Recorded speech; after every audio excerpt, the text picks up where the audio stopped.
Alors, un système échelonné, il y a du vocabulaire à connaître pour manipuler. Déjà, les pivots.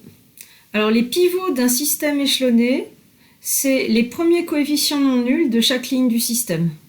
Donc, par exemple, ici, 2 est pivot de la première ligne.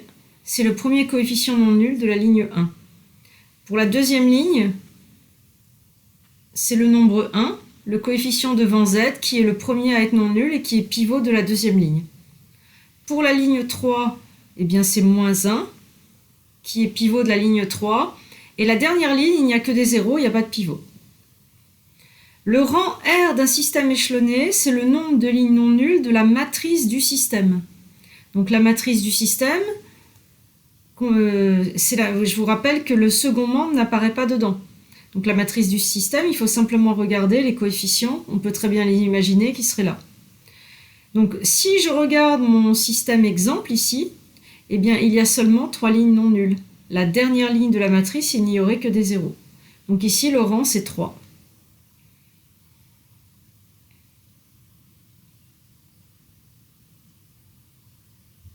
Et ça ne dépend pas de alpha.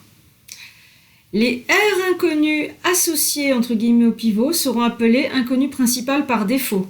Donc ici, vous voyez, vous avez X qui est associé au pivot de la ligne 1, Z qui est associé au pivot de la ligne 2, T qui est associé au pivot de la ligne 3. Et bien ces trois inconnus là sont les inconnus principales par défaut. Il reste une inconnue, c'est Y, qui n'est associée à aucun pivot, et elle devient secondaire par défaut. Il faut le savoir, vous verrez, ça va être très utile quand on va résoudre. Un théorème très important, quand vous avez un système linéaire échelonné, ou pas d'ailleurs, eh bien, il n'y a que 3 cas de figure possibles pour les solutions. Le système possède un et un seul PUP solution. Le système n'a pas de solution, et ça vous le verrez avec les n-r dernières lignes. Le système possède une infinité de solutions, et ces solutions s'expriment en fonction des inconnus secondaires. On va regarder tout de suite, je vous propose de corriger cet exercice pour mettre ça en œuvre. Alors, première question, déjà pour chaque système, mettre en évidence l'aspect échelonné. Voilà, il suffit de ranger. Donner le rang, les inconnus principales et secondaires par défaut, résoudre. C'est presque une méthodologie. On regarde ensemble. Donc le système T1, je le réécris et je le range. X plus Y plus 12Z égale 0. Y plus Z égale 0. Z égale 3. Ainsi rangé, c'est évident qu'il est échelonné. Pas de coef nul qui commence, un coef nul qui commence, deux coef nuls qui commencent, ça croît strictement. Donc T1 est échelonné.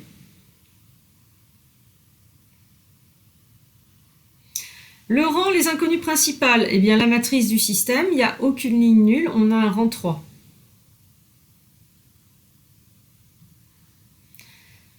Les inconnus principales et secondaires par défaut, donc il y a 3 inconnus principales, x, y et z, associés aux 3 pivots 1, 1, 1 de chaque ligne.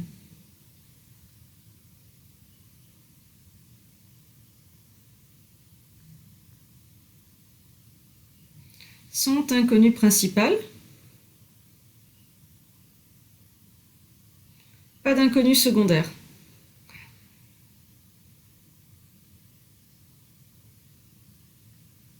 Pas d'inconnu secondaire. Alors, ce système échelonné, il ne peut pas être incompatible. Parce qu'il était incompatible, on aurait vu une ligne absurde du style 0 égale quelque chose de non nul. C'est le sens de la deuxième ligne là, du théorème, ici. Le système n'a pas de solution, ce qui se voit par simple observation des n-r dernières lignes. En fait, quand un système échelonné n'a pas de solution, il y a vraiment des lignes qui sautent aux yeux et qui sont absurdes. Ici, il n'y en a pas. Donc on n'est pas dans ce cas-là. Ça veut dire que notre système, soit il a un et un seul triplet solution, soit il y en a une infinité. Mais en fait, s'il y avait une infinité de solutions, c'est qu'il y aurait des inconnus secondaires. Or, il n'y en a pas. Donc un système comme ça, il va y avoir un et un seul triplet solution, et c'est facile à comprendre. Il suffit de remonter le système en commençant, on commence par la dernière équation en bas, et on remonte jusqu'à la première en haut.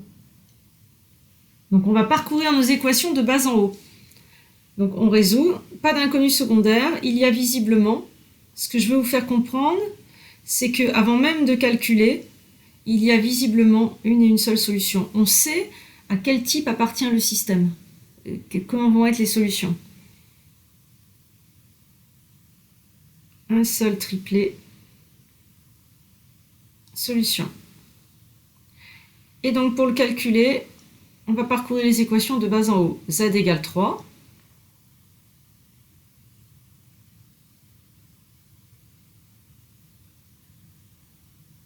Ensuite, la deuxième équation, y, c'est moins z, or z vaut 3, donc c'est moins 3.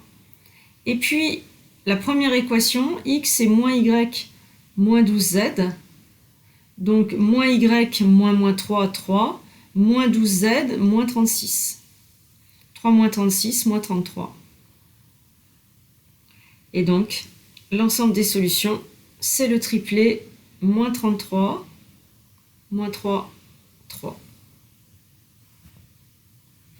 Deuxième système, T2. On le range. X plus Y plus Z égale 0. Y plus Z égale à 0. Ainsi rangé, il est échelonné, visiblement. Là, il n'y a aucun 0 qui commence la ligne, et là, il y en a un, donc le nombre croît strictement, échelonné. Il y a deux inconnus, le rang c'est 2, parce que la matrice elle a deux lignes et aucune ligne n'est nulle. Il y a deux pivots, 1 et 1, et qui donnent deux inconnues principales, x et y. Inconnu principal par défaut.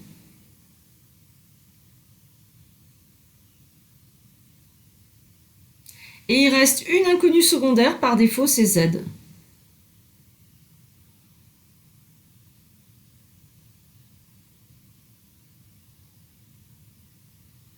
Donc on ne l'écrira pas ça quand on va résoudre les systèmes. Je le mets pour répondre à la consigne, mais dans la pratique, on en aura conscience, mais on n'aura pas besoin de l'écrire. Surtout que les variables sont muettes, donc normalement, on ne devrait pas l'écrire. Mais bon, ça encore, il pourrait y avoir une tolérance. Et donc, un système comme ça, il est compatible, parce que sinon, il y aurait une ligne absurde, 0 égale quelque chose de non nul. Il n'y en a pas, donc il est compatible. Et comme il y a des inconnus, comme il y a une inconnue secondaire, c'est qu'il y a une infinité de solutions.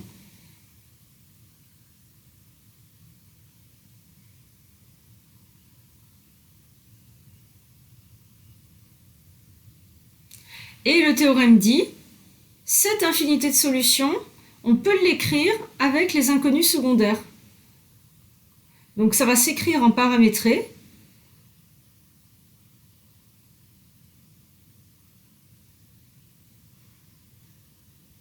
Avec z. Et en effet, il suffit donc de parcourir les équations de bas en haut et de décider de tout écrire avec z. Donc notre système T2, il est équivalent à quoi? Je commence par l'équation du bas.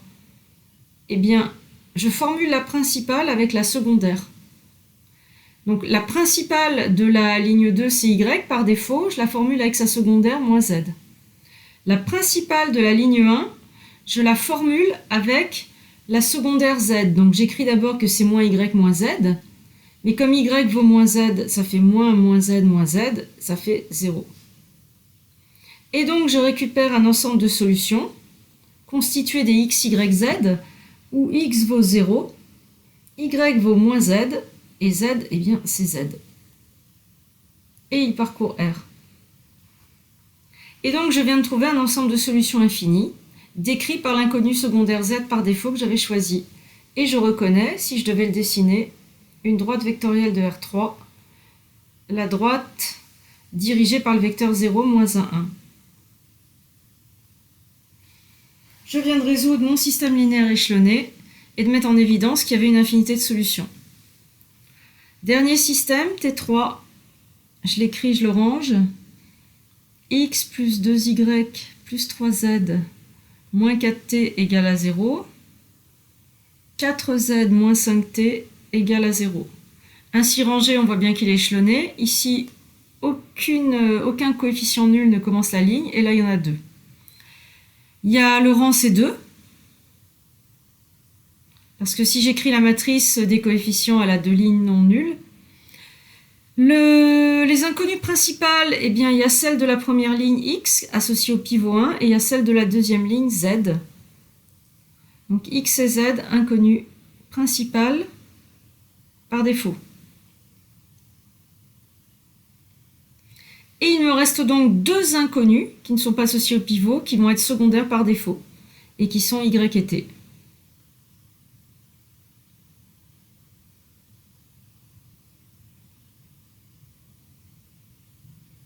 Il n'y a aucune raison que mon système soit incompatible, ça se verrait parce qu'il est échelonné. Parce qu'il est échelonné, j'insiste. Quand le système n'est pas échelonné, ça ne se voit pas forcément. Tout ce qu'on est en train de raconter ne marche qu'avec des systèmes échelonnés. Donc s'il n'est pas incompatible, c'est que soit il y a eu un et un seul quadruplé solution, soit une infinité.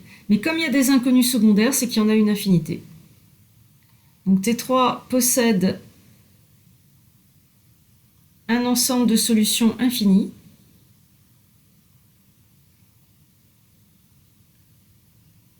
Qu'on peut paramétrer, qu'on peut écrire en paramétré, avec les inconnus secondaires, c'est le théorème.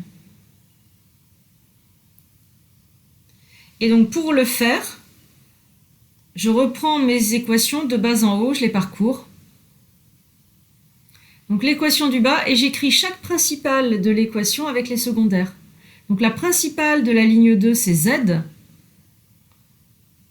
Et donc 4z égale 5t, donc z c'est 5 quarts de t.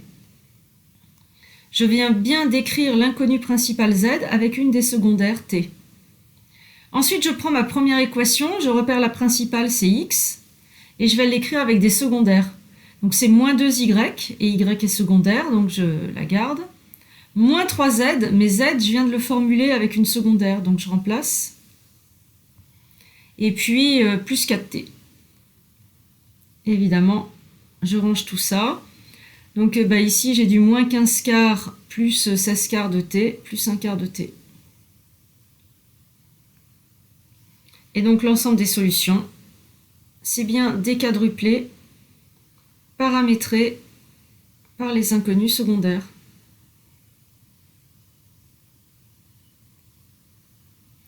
Et je présente mes inconnus secondaires, yt appartiennent à R. Pour l'exercice 2, il y a des paramètres.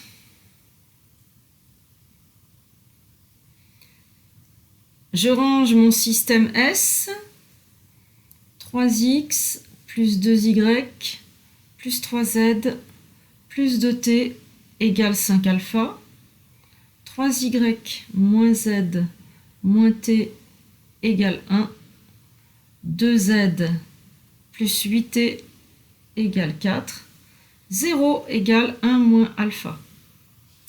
Donc mon système est bien échelonné, là aucun 0, ensuite 1, ensuite 2, et ensuite 4. Donc c'est échelonné, et là on arrive au cas évidemment que je n'avais pas encore illustré, c'est que vous avez un système de rang 3. Quand vous écrivez la matrice du système, il y a 3 lignes non nulles. La dernière ligne de la matrice, ça serait qu'une ligne de 0.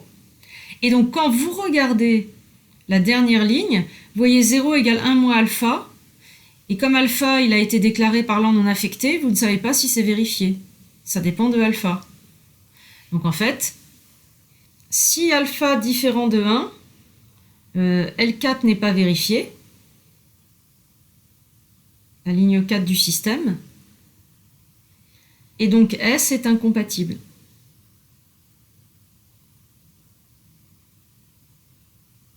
Autrement dit, l'ensemble des solutions quand alpha est différent de 1, c'est le vide. Sinon, alpha égale 1, et donc S, il va être équivalent à le système constitué uniquement des 3 premières lignes, ici.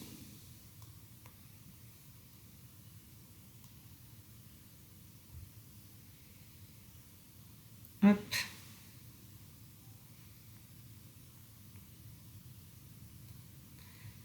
Excusez-moi, le temps que je range un peu tout ça.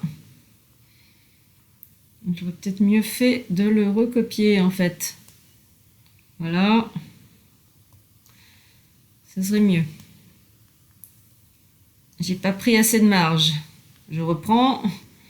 S va être équivalent à 3x plus 2y plus 3z plus 2t égale 5. Je remplace alpha par 1 tant qu'à faire.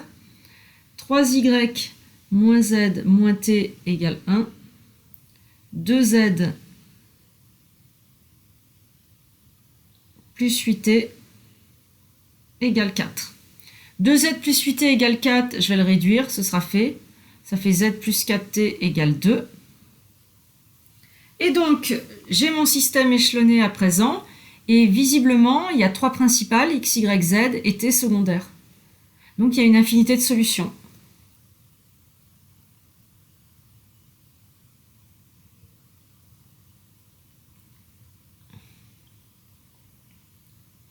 Et cet infini va être paramétré avec la seule inconnue secondaire t. Pour faire le paramétrage, je parcours mes équations de bas en haut l'une après l'autre. Je formule la principale z de la dernière ligne avec la secondaire z, la secondaire t. Ça fait du 2 moins 4t. Y, ça va être du 1 tiers, vu qu'il y a 3y, facteur de 1 plus z, mais z c'est 2 moins 4t, plus t. Et ça fait 3 moins 3t avec le 1 tiers, ça s'arrange bien, 1 moins t. Et enfin x, ça va être du 1 tiers, facteur de 5 moins 2y, donc moins 2 facteur de 1 moins t, moins 3z, moins 3 facteur de 2 moins 4t, et moins 2t. Alors, les constantes, j'ai du 5, moins 2, 3, 3, moins 6, moins 3. Et les t, j'ai du 2t, plus 12t, 14t, 14t moins 2, 12t. Magnifique. Moins 1 plus 4t. Et donc, on a notre ensemble de solutions, dans ce cas-là, qui va être moins 1 plus 4t, 1 moins t, 2 moins 4t, et on n'oublie pas que c'est un quadruplé t, où t appartient à R. Voilà, on se retrouve pour la suite du cours, car il va bien falloir aborder maintenant un système linéaire qui n'est pas échelonné, voir comment on fait. À tout de suite.